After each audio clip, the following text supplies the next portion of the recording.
At my daughter's beach wedding, her fiancé smirked, "Pay $50,000 for this luxury or vanish forever." I blinked.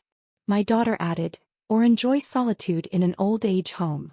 I sipped champagne, smiled, and whispered, "You forgot one thing." Their faces turned pale. Moments later, chaos erupted, and I never lifted a finger. "You forgot one thing." These words slipped from my lips like velvet-wrapped daggers, barely audible above the rhythmic crashing of waves against the pristine Cape Cod shoreline. The champagne in my hand caught the golden light of sunset as I raised it to my lips, maintaining eye contact with my daughter and her new husband. I hadn't planned to say it. Not yet. But watching Rebecca's perfectly made-up face transform from cold disdain to momentary uncertainty gave me a flicker of satisfaction I hadn't anticipated. Just 3 hours earlier, I'd arrived at the Ocean View Resort alone, my taxi pulling up to the grand entrance where valets in crisp white uniforms assisted guests from luxury vehicles. The driver, sensing my hesitation, had offered me an encouraging smile. "Beautiful place for a wedding," he'd commented, helping me with my single overnight bag. Yes, I'd managed, smoothing down my department store dress, the nicest one I owned, a pale blue number I'd splurged on after 6 months of setting aside tip money. My daughter's getting married. The pride I'd tried to infuse in those words fell flat as I stepped onto the manicured grounds. Immaculate white chairs adorned with lavish floral arrangements faced the ocean. Crystal glasses caught the sunlight, creating prisms across the professionally decorated tables. Women in designer dresses mingled effortlessly, their laughter tinkling like the champagne being poured into flutes worth more than my weekly grocery budget. A tall woman with unnaturally smooth skin glanced at me, her eyes performing a quick assessment. I watched her gaze travel from my face down to my sensible heels, lingering momentarily on my handbag. Not a designer piece but the best I could afford. Her slight grimace told me everything I needed to know before she turned away, dismissing me without a word. I clutched my invitation tighter, scanning the crowd for my daughter. Rebecca had insisted I arrive early to help with last-minute details, yet no one seemed to be expecting me. After 15 minutes of awkward wandering, I spotted her in a white silk robe, surrounded by bridesmaids in a secluded area of the garden. "Mom, you're late," she said instead of hello, barely looking up from her phone. Her voice carried the slight edge it had developed sometime during her junior year of college. "Everyone's been asking where you were." A lie, of course. No one had been looking for me. "The ceremony starts in 2 hours, she continued, finally meeting my eyes. "Your dress is fine. Just try not to embarrass us today, okay?" The words stung more than they should have. After all, this wasn't new territory. I nodded, forcing a smile as she instructed a wedding coordinator to show my mother to her seat. "For the ceremony?" I asked, confused. "For the reception," Rebecca clarified with a sigh that suggested I was being particularly slow. "You're at table 19. It's in the back corner, away from where we'll be taking family photos." The coordinator, a young woman with kind eyes, gave me a sympathetic glance as she led me away. "Would you like something to drink while you wait, Mrs. Foster?" "Grace," I corrected automatically. "And yes, maybe some water." 2 hours later, I watched my beautiful daughter walk down the aisle toward David Harrington, scion of a Boston real estate empire. Rebecca was radiant in a designer gown that had cost more than 3 months of my rent. I'd offered to help pay for her dress, but she'd laughed, saying, "Mom, you couldn't afford the veil, let alone the gown." During the ceremony, I sat alone in the second-to-last row, surrounded by distant acquaintances and work colleagues who chatted among themselves, not bothering to introduce themselves to the mother of the bride. I didn't cry when they exchanged vows. Something had hardened inside me months ago, calcifying with each small rejection. The cocktail hour was in full swing when David approached me, 2 champagne flutes in hand. At first, I felt a flicker of hope, perhaps a gesture of family connection. "Grace," he said with that practiced smile that never reached his eyes. "Enjoying yourself?" "It's a beautiful wedding," I answered carefully, accepting the champagne. "You and Rebecca must be very happy." "We are," he agreed, glancing around to ensure no one was within earshot. "Though there's still the matter of your contribution to discuss."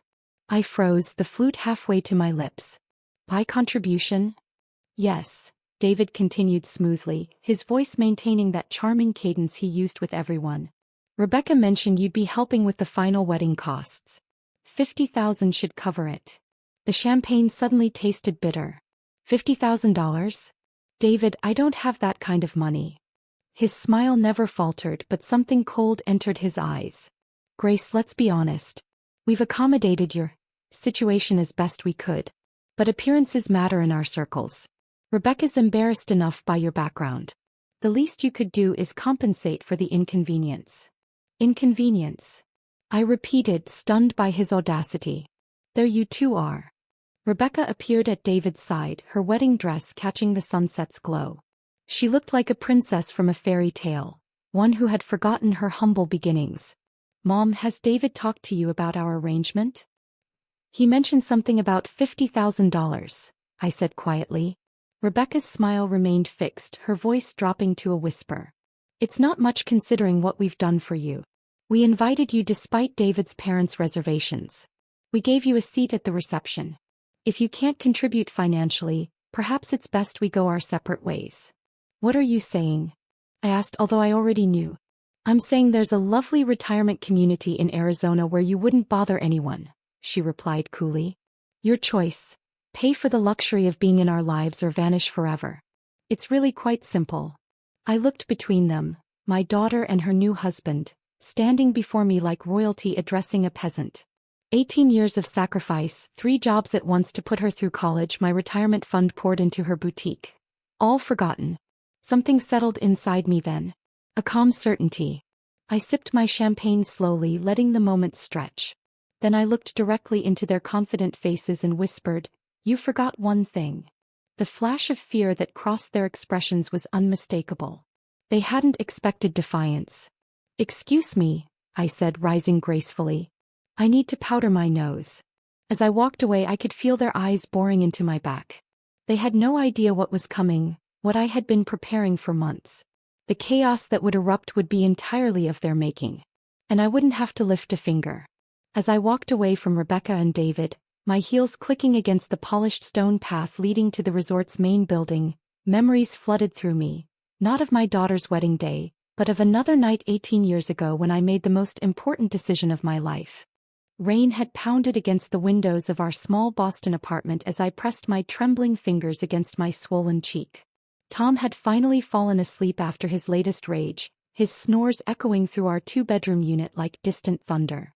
4-year-old Rebecca had witnessed it all from the hallway, her stuffed rabbit clutched to her chest, tears streaming silently down her face. She'd already learned that making noise during Daddy's bad times only made things worse. That was the moment everything changed. Not because it was the worst beating, it wasn't, but because of the look in my daughter's eyes. Understanding. Recognition. The beginning awareness that this was what love looked like. I moved with terrified precision that night, packing only essentials into a single duffel bag. Rebecca's favorite clothes, her rabbit, our passports, and the emergency cash I'd been hiding inside a hollowed-out copy of Pride and Prejudice for months. $237. All I had managed to squirrel away from grocery money and the meager allowance Tom permitted me. When I lifted a sleeping Rebecca from her bed, her tiny arms instinctively wrapped around my neck. "Are we going on an adventure, Mommy?" she'd whispered. "Yes, baby," I'd answered, my voice steady despite the fear coursing through me. "The biggest adventure." We disappeared into the rainy night, boarding the last bus to Dorchester where my former high school friend Maggie had promised we could stay until I figured something out. 2 weeks later I found the apartment, if you could call it that. A single bedroom with a kitchenette and bathrooms so small you could brush your teeth while sitting on the toilet. The building smelled perpetually of cabbage and cigarette smoke, but the landlord didn't ask questions when I paid 3 months' rent in advance with my first paychecks. The pull-out couch in the living area became my bed for the next 7 years. Each night I would unfold it after tucking Rebecca into the bedroom, my back protesting after 10-hour shifts at Sonny's Diner where I served breakfast and lunch. After a quick shower and meal, I'd change into my professional clothes, a navy skirt and white blouse I found at Goodwill, and head to Dr. Miller's dental practice where I answered phones until 9. But between those exhausting hours were golden moments that made every sacrifice worthwhile. I still remember Rebecca's face the first time she read a complete sentence from the second-hand books I'd bring home. The cat sat on the mat. "I did it, Mommy. I read it all by myself," she'd exclaimed, her eyes widening with pride and wonder. You're the smartest girl in the world, I'd told her, meaning every word. We celebrated life's small victories with grocery store cupcakes, $2.99 for a pack of 6 that we'd carefully divide over several days. When Rebecca lost her first tooth, when she got all A's on her report card, when she was chosen for the elementary school spelling bee, each milestone marked with the ritual of choosing which color frosting we wanted that week. One day, I promised her as we sat at our wobbly kitchen table, you'll have every opportunity one never had. You'll go to college, you'll wear beautiful clothes, you'll never worry about having enough. Will you be there too, Mommy? She'd asked, blue frosting smeared across her upper lip. Always, I'd promised. I kept that promise through middle school and high school, through Rebecca's awkward phases and triumphs. I started putting aside money for college when she was 10, opening a dedicated savings account where I deposited whatever I could. Sometimes just $5 a week, sometimes more when I picked up extra shifts during holidays. The day the acceptance letter from Boston University arrived, Rebecca danced around our small apartment, the prestigious letterhead clutched in her hands. I got in, Mom. I really got in. That night, after she'd fallen asleep, I cried for the first time in years. Tears of pure pride mixed with panic about the tuition costs that her partial scholarship wouldn't cover. By morning, I had a plan. In addition to the diner and dental office, I took on weekend inventory work at a local department store and started cleaning houses for wealthy families in Back Bay twice weekly. My schedule became a blur of uniforms, bus routes, and quick naps between shifts. On weekends, when Rebecca would visit from her dorm, I'd hide the bone-deep exhaustion behind bright smiles and freshly dyed hair to cover the increasing gray. Mom, you look great, she'd say, and I'd feel a surge of relief that she couldn't see the truth, that some nights I was so tired I'd fall asleep still wearing my shoes. The change was gradual, almost imperceptible at first. During her freshman and sophomore years, Rebecca would bring her laundry home on weekends, and we'd talk for hours about her classes, her new friends, her dreams for the future. She'd proudly introduce me to her roommates when they occasionally accompanied her, describing my multiple jobs with admiration. My mom works harder than anyone I know. But something shifted during her junior year. She started coming home less frequently. When she did visit, she'd often be on her phone, texting friends or checking social media. The first time she seemed embarrassed by me was when her new friend Alyssa, a girl from a wealthy Connecticut family, came to our apartment.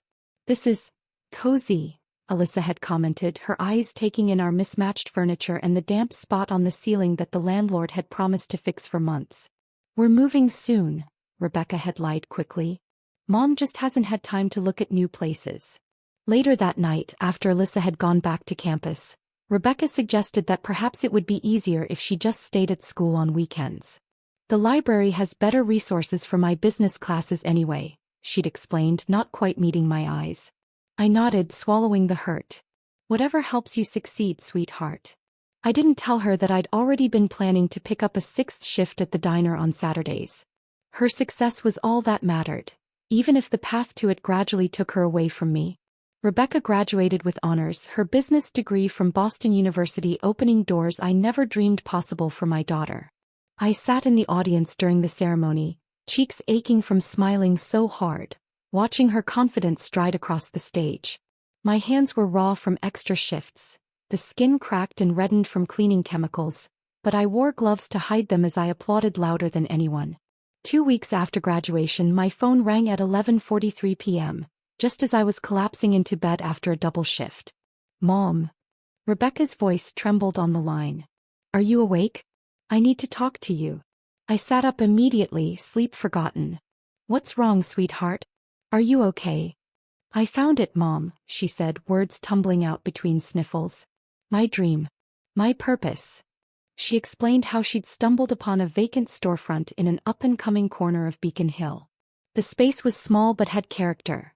Exposed brick walls, original hardwood floors, and large windows perfect for displays. The landlord had given her a tour and mentioned how the area was attracting young professionals and fashion-conscious residents. "I could open my own boutique," she whispered, her voice filled with a mixture of terror and exhilaration. "Curated pieces for professional women, unique items you can't find at department stores. I've already started contacting small designers." "That sounds wonderful," I said, genuinely excited for her vision. Then came the real reason for her call. But I need startup capital. The landlord wants first and last month's rent plus security deposit by next week to hold the space. And then there's renovation, inventory, marketing. Her voice cracked. I don't have that kind of money, Mom. No bank will loan to someone fresh out of college with no business history. I closed my eyes, knowing instantly what I would do. How much do you need?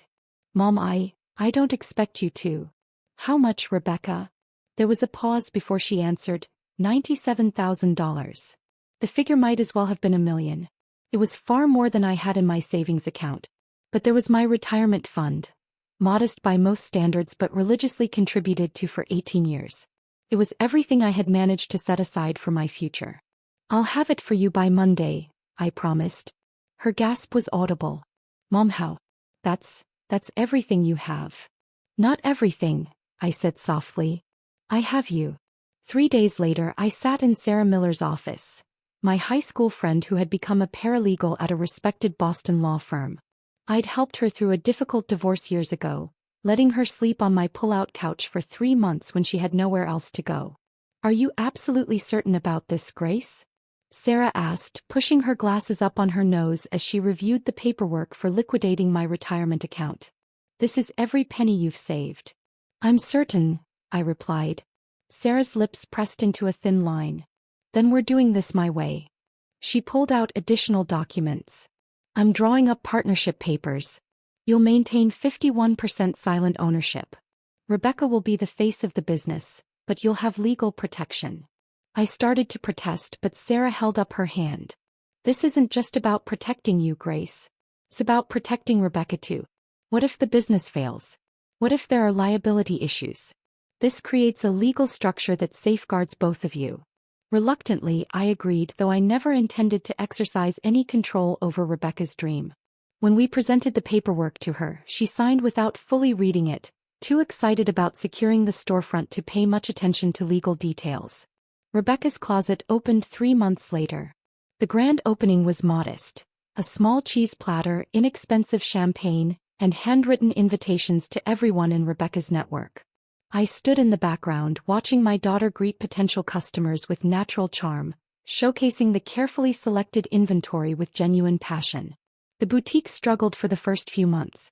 I quietly contributed more from my savings when rent came due, never mentioning the additional support. Rebecca worked 14-hour days, designing window displays late into the night, negotiating with vendors and building relationships with customers one sale at a time. Then came the miracle. Alyssa, Rebecca's college friend, the one who had found our apartment cozy, had become something of a social media lifestyle influencer. She visited the store one afternoon, tried on a striking blue dress Rebecca had sourced from an unknown Brooklyn designer, and posted a photo to her Instagram account. By morning, the post had gone viral in Boston social circles. By afternoon, there was a line outside the boutique. By the end of the week, Rebecca had sold through nearly all her inventory and was frantically calling suppliers for rush orders. Rebecca's closet became the fashion destination for Boston's young professionals. Local magazines featured it in their hidden gems sections. More social media influencers came, posted, and spread the word. Within 6 months, Rebecca was looking to expand into the vacant space next door. I watched it all unfold with overwhelming pride. My daughter, my brilliant, hardworking daughter, was succeeding beyond anything I had imagined when I fled with her in the night all those years ago. I deliberately stayed away during business hours, only visiting after closing to help with restocking or accounting. Rebecca never asked me to stay away. It was my choice, understanding instinctively that her sophisticated clientele might see my presence, with my discount store clothes and work-worn hands, as inconsistent with the boutique's upscale image. You should come by during the day sometime, Rebecca said occasionally, but her tone lacked conviction. Your world now, not mine, I'd respond lightly. I'm happy just seeing the results. The first real sting came unexpectedly about a year after opening. I had stopped by earlier than usual one evening, planning to surprise Rebecca with dinner after a particularly successful week. The boutique was still open, customers browsing the new fall collection. I slipped in quietly, standing near a circular rack of cashmere sweaters. A well-dressed woman was chatting with Rebecca near the register, admiring the store's aesthetics. You've created something special here, the woman commented. How did you manage to build such a perfect boutique right out of college? I smiled, waiting to hear Rebecca acknowledge the partnership, the support, the years of sacrifice that had made her dream possible. Instead, my daughter tossed her hair back confidently and replied, I built this business from nothing. Just hard work, determination, and a clear vision. Nobody handed me anything. I made it happen through pure grit. The words hit me like physical blows. Nobody handed me anything. I built this from nothing. In that moment, standing among expensive clothes purchased with my retirement fund, I became invisible in my daughter's narrative, erased completely from her success story. The boutique that had been intended as the culmination of our journey together had become hers alone. I backed away silently, dinner plans forgotten, and slipped out the door before Rebecca could see me. Outside, leaning against the brick wall of the building, I took deep breaths of the cool evening air, trying to rationalize away the hurt. This was what I had wanted, wasn't it? For Rebecca to stand on her own, confident and successful? But as I walked home alone that night, something fundamental shifted in my understanding of our relationship. It wasn't just that she had claimed sole credit for the boutique success. It was that she truly believed it. After discovering Rebecca's revisionist history of her success, I maintained my distance from the boutique operations, protecting myself from further disappointment while still quietly ensuring the business thrived. 4 months, I reviewed the financial statements Sarah forwarded me, attended to paperwork and processed invoices from behind the scenes, becoming a ghost in my daughter's success story. Then came the invitation, a rare occurrence that caught me off guard. Mom, the Boston Chamber of Commerce is hosting their annual Small Business Networking Gala next Thursday, Rebecca announced during one of our increasingly infrequent dinners together. I'm being recognized as one of their entrepreneurs under 30, and I need a +1. Would you come with me? Surprise must have registered on my face because Rebecca quickly added, the other option is Alyssa, but she's been to the last 3 events with me and people are starting to think we're a couple. She laughed lightly. I'd love to come, I said, trying to mask my eagerness. Perhaps this was Rebecca's way of rebuilding our connection. The night of the gala, I splurged on a hair appointment and wore my best outfit, a navy blue dress from Nordstrom Rack that I'd purchased on clearance but looked considerably more expensive. When Rebecca picked me up, she gave me an appraising look.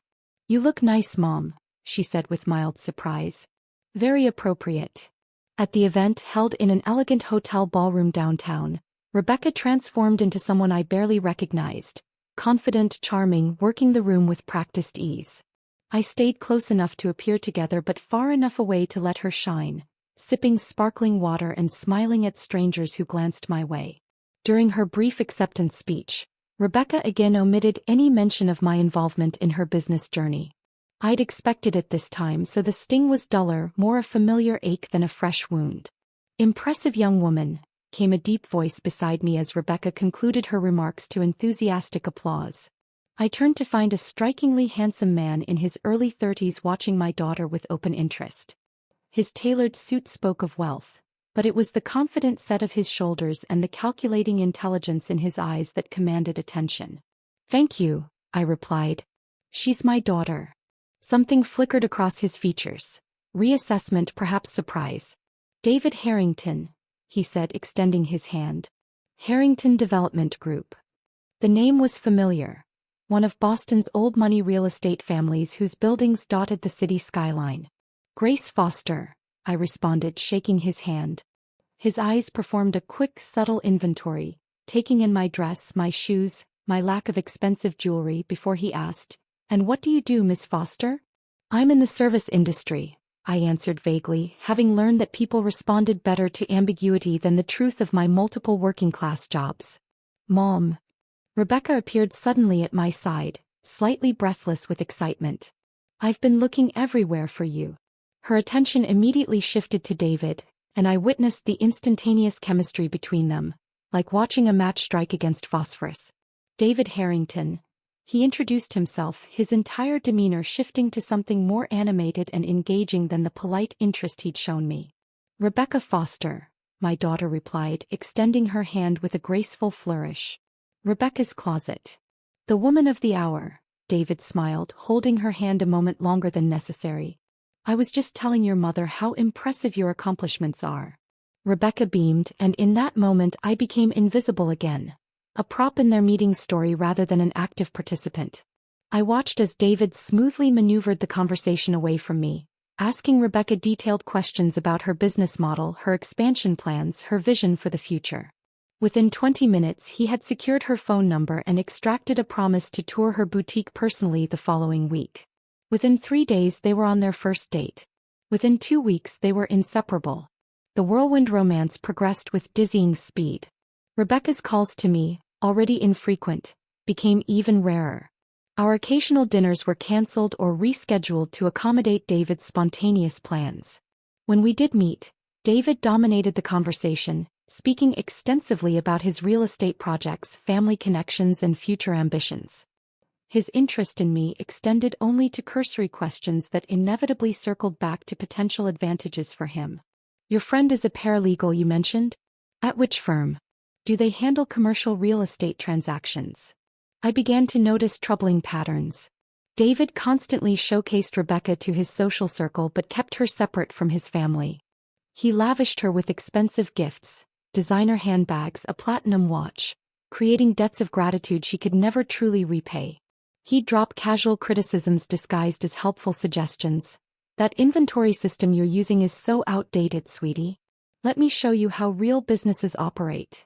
Every attempt I made to discuss these concerns with Rebecca was deflected. He's just trying to help me succeed, Mom, she'd say defensively. David comes from a whole different world. He's teaching me how things work at that level. And what about his family? I asked once. Have you met them yet? A flicker of discomfort crossed her face. They travel a lot. I'm sure I'll meet them when the time is right. 4 months into their relationship, I learned of their engagement through a Facebook status update. No phone call. No advance notice. Just a perfectly staged photo of Rebecca's hand sporting a diamond ring that must have cost more than my yearly income, captioned, I said yes to forever with my soulmate. #future Mrs. Harrington. I stared at the image for a full minute before calling her, my hands shaking. Were you going to tell me? I asked when she answered. Oh. Mom, yes, I was going to call you tonight, Rebecca said, her voice high with excitement. David surprised me with the proposal yesterday and we've been celebrating with his friends. Isn't it wonderful? It's very sudden, I managed. When you know, she replied dismissively. We're thinking about a spring wedding. Something elegant but intimate. The next day, I received a text that wasn't meant for me. Your mom can't be seated with my family at dinner. My parents would be mortified. We'll put her at the back table with the vendor staff. My heart froze. The text was from David, clearly intended for Rebecca. I waited for her response, for her defense of me. None came. Instead, 7 minutes later, my phone chimed with a message clearly meant to distract me. Mom, can you believe the wedding planner wants to charge us extra for rose gold flatware? This planning is so stressful. I replied with non-committal support, the betrayal sitting like ice in my stomach. 2 weeks later, after numerous unreturned calls, I visited Rebecca's apartment unannounced, worried about her increasingly distant behavior. She wasn't home, but her laptop sat open on the kitchen counter. I had never invaded my daughter's privacy before, but something, instinct perhaps or mounting fear, propelled me forward. The screen displayed a detailed wedding planning spreadsheet with multiple tabs. My finger hesitated over the trackpad before clicking on one innocuously labeled Phone. Mom Management. The tab expanded to reveal a detailed strategy document for handling me during the wedding process. Bullet points outlined how to limit Grace's visibility during key moments, schedule her for non-essential vendor meetings to make her feel included, and techniques for extracting maximum financial contribution while maintaining boundary control. The final note in a cell highlighted yellow contained David's comment. Remember the end goal: full financial support with minimal interference. After the wedding, distance becomes easier to maintain. I stepped back from the computer, physically ill from what I'd discovered. This wasn't just Rebecca excluding me in the moment. This was a calculated, long-term strategy to extract what value they could from me before cutting me out of their lives entirely. That night, I called Sarah for the first time in months. I need your help, I said when she answered. And I need you to not ask questions yet. Whatever you need, she replied without hesitation. If I were to activate my majority ownership in Rebecca's closet, what exactly would that mean? Sarah's silence lasted 3 beats. It would mean you could initiate a full audit, freeze assets, review all contracts, and potentially assume operational control. Grace, what's happening? I'm setting up a contingency plan, I explained, my voice steadier than I felt. One I hope never to use. I needed options. Protection. And for the first time in 22 years, I needed to put myself first. In the weeks leading up to the wedding, Sarah and I prepared meticulously, gathering financial records, documenting unauthorized investor meetings Rebecca had conducted without my knowledge, and compiling evidence of funds being diverted from the boutique into personal accounts. We discovered that David had been advising Rebecca to restructure the business in ways that would have eventually diluted my ownership to nothing. A plan they intended to execute shortly after the wedding. Are you sure you want to do this? Sarah asked during our final meeting 3 days before the ceremony. Once we initiate this, there's no going back. I stared at the stack of manila envelopes on her dining room table, each containing irrefutable evidence and legal notices prepared for different recipients. I'm not doing anything yet, I corrected her. I'm just making sure everything is ready. And what's the trigger? Sarah pressed. What makes you decide to press the button? I thought about the years of sacrifice, the gradual erosion of respect, the calculated mom management strategy, and now the wedding ultimatum. I'll know when it happens, I said quietly. The confrontation on the beach, their demand for $50,000 with the alternative of being shut out of their lives forever, was the final confirmation that my daughter and her husband viewed me solely as a resource to be drained and discarded. The moment I whispered, "You forgot one thing," and watched fear flash across their faces, I knew exactly what needed to happen. After excusing myself to powder my nose, I walked past the resort's lavish bathroom and continued along the wooden boardwalk that led away from the reception area. Finding a secluded alcove between 2 sand dunes, I sat on a weathered bench facing the ocean. The sunset painted the water in shades of amber and gold as gentle waves lapped at the shore. Nature's beauty stood in stark contrast to the ugliness I'd just experienced. My hands didn't tremble as I pulled out my phone and composed a simple text to Sarah. Sandcastle time. 3 dots appeared immediately, followed by her response. Understood. Packages delivering now. Legal team standing by. Are you okay? I will be, I typed back. I remained on that bench for exactly 7 minutes, breathing deeply, saying goodbye to the dream of what my relationship with Rebecca could have been. Then I slipped my phone back into my purse and returned to the reception, taking a circuitous route that allowed me to observe without being immediately seen. The wedding coordinator was the first to approach David's parents at their prominent table near the dance floor. She handed them a sealed envelope with professional courtesy. This was delivered for you, Mr. and Mrs. Harrington. Similar scenes played out across the venue as staff members discreetly delivered identical envelopes to specific guests. All boutique investors David had secretly brought in without my knowledge or consent. I watched as confusion gave way to concern as documents were extracted and examined.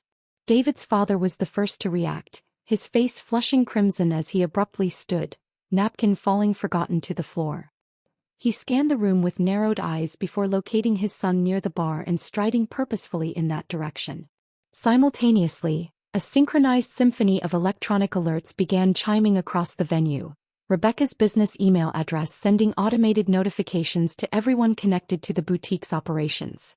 The messages, crafted by Sarah's legal team, announced an immediate company audit, asset freeze, and suspension of all business activities pending investigation of financial irregularities. I stepped out from my secluded vantage point, moving quietly along the perimeter of the reception. David was now engaged in an intense whispered argument with his father, whose finger jabbed repeatedly at the documents in his hand.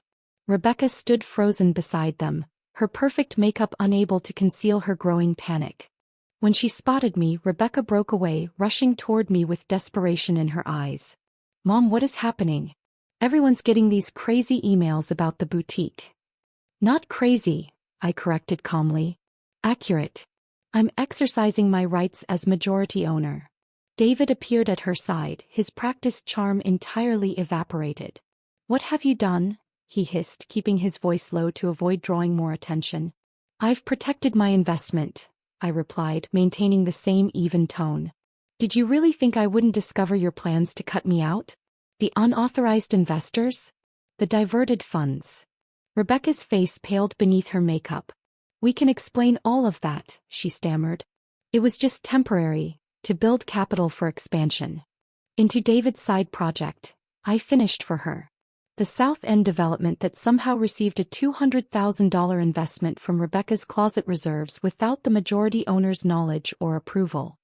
David's eyes darted nervously to where his parents were now speaking with another couple, both holding the damning documents. You have no idea what you've done, he warned. My family has connections you can't imagine. Is that why your father looks ready to disown you right now? I asked, nodding toward the elder Harrington whose gestures had become increasingly agitated. I wonder how he feels about his son using a small boutique as a personal piggy bank for a failed real estate venture. The horror dawning on their faces confirmed what I already knew. They had underestimated me completely. They had seen only what they wanted to see. An aging woman with working-class roots who could be manipulated, used, and discarded. Mom, Rebecca whispered, tears spilling down her cheeks, ruining her carefully applied makeup. You have to fix this. Please. Everything we've worked for will be destroyed. Everything I worked for, I corrected gently. Everything I sacrificed for. Everything I built that you claimed as your sole achievement. Rebecca reached for my arm, her diamond engagement ring catching the light. I'm your daughter. Your only child. You can't do this to me. For a moment my resolve wavered. The maternal instinct to protect, to shield, to sacrifice still powerful after all these years. But then I remembered the mom management spreadsheet, the casual cruelty of their plans, and the ultimatum delivered over champagne flutes. I already did, I said softly. You both showed me exactly who you are and what I'm worth to you. I simply believed you. David's phone began ringing, his father calling from across the room. Rebecca's phone chimed with more email alerts as the legal process initiated by Sarah continued to unfold. Around us, the elegant reception was devolving into clusters of confused guests and urgent conversations. We can offer you more than 50,000, David bargained desperately. Double, triple, whatever you want. I shook my head. This was never about money. As I turned to leave, Rebecca gave one last desperate plea. Mom, please. Just tell me how to fix this. I paused, looking back at my daughter in her designer wedding dress that cost more than a year of my mortgage payments. You can't, I said simply. Some things once broken stay broken. I walked away then, moving with unhurried dignity through the chaos unfolding behind me. Staff members stepped aside respectfully, perhaps sensing that I was not to be stopped or questioned. At the edge of the property, I slipped off my uncomfortable heels, carrying them in one hand as I made my way onto the public beach that stretched for miles along the coast. The setting sun painted my path in gold as I walked toward the horizon, each step lighter than the last. For the first time in decades, I was free from the weight of thankless sacrifice, free from the burden of being needed only for what I could provide rather than who I was. 3 miles down the beach, where Sarah waited in her sensible sedan, a new future awaited. One that included plans for a small boutique of my own in a quieter part of town, catering to women who valued substance over status. Not a replacement for what I had lost, but something entirely new. Something just for me. I never looked back at the gleaming resort or the wreckage I had left behind. I had given Rebecca everything I had to give. Now finally it was my turn. If this story of sweet revenge had you on the edge of your seat, smash that like button right now. My favorite part was when Grace whispered, "You forgot one thing" at the beach wedding, knowing her perfectly planned revenge was about to unfold. What was your favorite moment?